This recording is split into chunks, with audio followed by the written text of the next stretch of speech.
लो, अब उपाश्रम में उतारी गई माटी की तुरंत बारीक तार वाली चालनी लाई गई और माटी छानी जा रही है। स्वयं शिल्पी चालनी का चालक है। वह अपनी दयावती आँखों से नीचे उतरी निरी माटी का दर्श करता है, भाव सहित हो।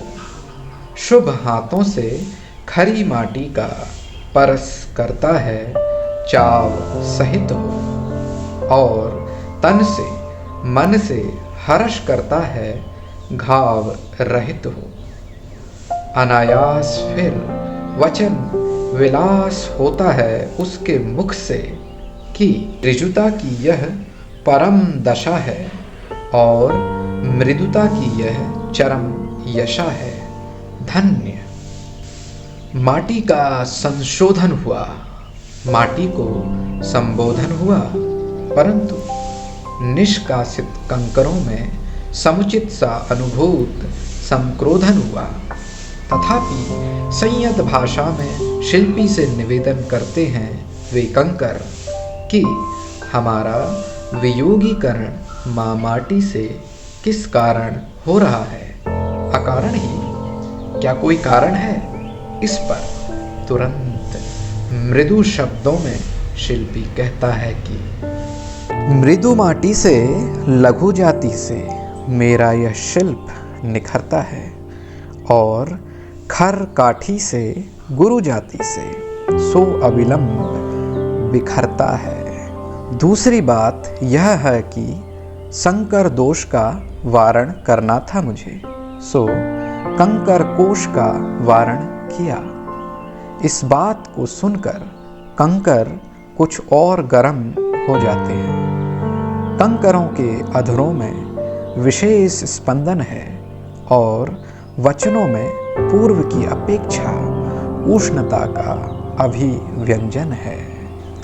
गात की हो या जात की एक ही बात है। हम में और माटी में समता सदृशता है, विसदृशता तो दिखती नहीं। तुम्हें दिखती है क्या शिल्पी जी?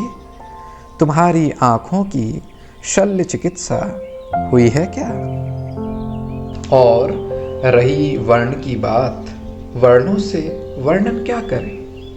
वह भी समान है हम दोनों में। जो सामने है कृष्ण जी का कृष्ण वर्ण है, कृष्य वर्ण नहीं। सुनते हो क्या नहीं? कर्ण तो ठीक है तुम्हारे, फिर वर्ण शंकर की चर्चा कौन करे? समवर्ण शंकर की अर्चा मौन करें हम, और कंकर मौन हो जाते हैं। इस पर शिल्पी का भाव ताव नहीं पकड़ता जरा सा भी।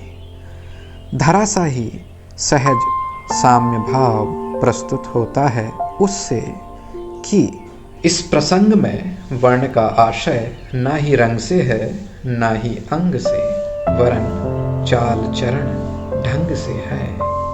यानी जिसे अपनाया है उसे, जिसने अपनाया है उसके अनुरूप अपने गुण धर्म रूप स्वरूप को परिवर्तित करना होगा, वरना वर्ण संकर दोष को वरना होगा और यह अनिवार्य होगा। इस कथन से वर्ण लाभ का निषेध हुआ हो ऐसी बात नहीं है। नीर की जाति न्यारी है, क्षीर की जाति न्यारी।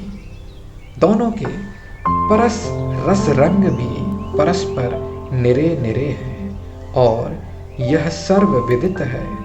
फिर भी यथाविधि यथा निधि क्षीर में नीर मिलाते ही नीर क्षीर बन जाता है।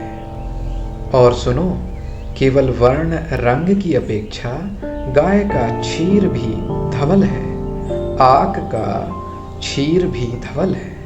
दोनों ऊपर से विमल हैं, परंतु परस्पर उन्हें मिलाते ही विकार उत्पन्न होता है, क्षीर फट जाता है। पीर बन जाता है वह। नीर का क्षीर बनना ही वर्ण लाभ है, वरदान है, और क्षीर का फट जाना ही वर्ण संकर है, अभिशाप है। इससे यही फलित हुआ अलम विस्तरेण।